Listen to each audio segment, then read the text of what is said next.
2019 Chevy Traverse LT, about 70,000 miles. Here's the issue with the rear shocks. I don't know if you can see that. It's bouncy. Let's do this. It seems like it's bouncing more than it should. So we're gonna replace them. Just taking a quick measurement from the ground up. That's kind of where I'm at. For height, let's see if that makes a difference. So, once you get the tire removed, you're gonna place the jack underneath it from the back.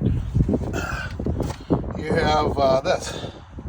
Right here, I took out a plastic clip, and there's another one right here, but that's not budging. But I'm able to pull it back and reach those. And those 3 bolts right there are a 15 millimeter. And the one on the bottom, you have to come down around. And it's that guy right there. I go right up here. See my finger?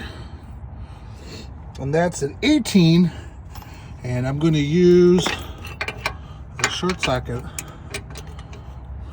on that, just because once it starts backing out, it's going to hit that.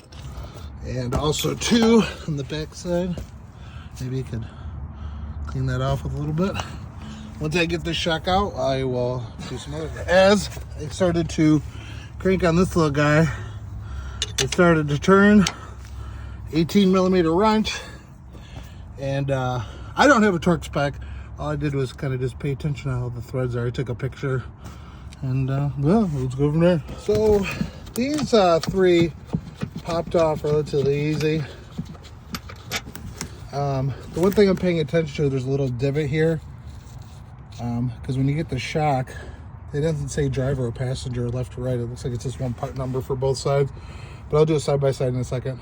So obviously the old shock's on the right. See the little divots, but they don't put them on that side, so you can just turn it.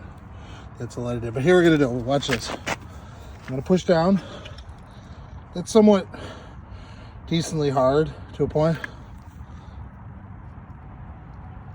So I mean, it is coming up slower.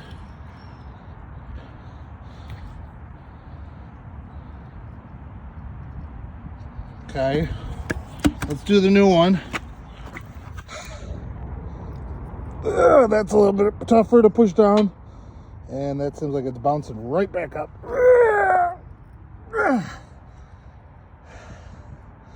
Okay, so the part number from General Motors, it's that same thing on both sides.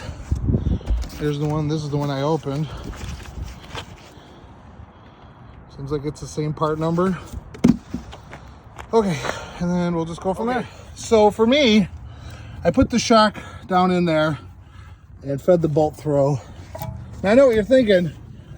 Hey there, two-wheel monster, what the heck? I didn't see this. For me, it's easier to push down. There's a pin right here. So when you can push this down, look, I did it. There it goes. It's just that easy. So this is the passenger side. I'm gonna try to do something here. Bear with me 1 second. I'm gonna push down on both. I know you can't see it. All right, there's the side by side, and who's gonna win it? Yeah, the newer one did. Oh, that was tough. Alrighty. So like I said, if you look at both of them, they're kind of like the same. Okay. So total time I would say is 45 minutes. And here we'll do the, did that change much? I'm not sure. 70,000 miles, 2019. And let's get back to the ruler test. We got it there. And did that do much of a difference? I can't remember. But it didn't take that long. What was happening was the when I would do Uber, I swear I felt the rear end sink more. But same part number, took 3 to 5 days. I got it from United Auto Supply. Those are GM ones. And here's the tools I use. Obviously, torque wrench. It's an 18 millimeter wrench, 18 millimeter short socket, 15 millimeter long socket, big old thing. That I bought these at Harbor Freight, I think. I can't remember, because one of those plastic things broke. That use that to block up the wood. So all right,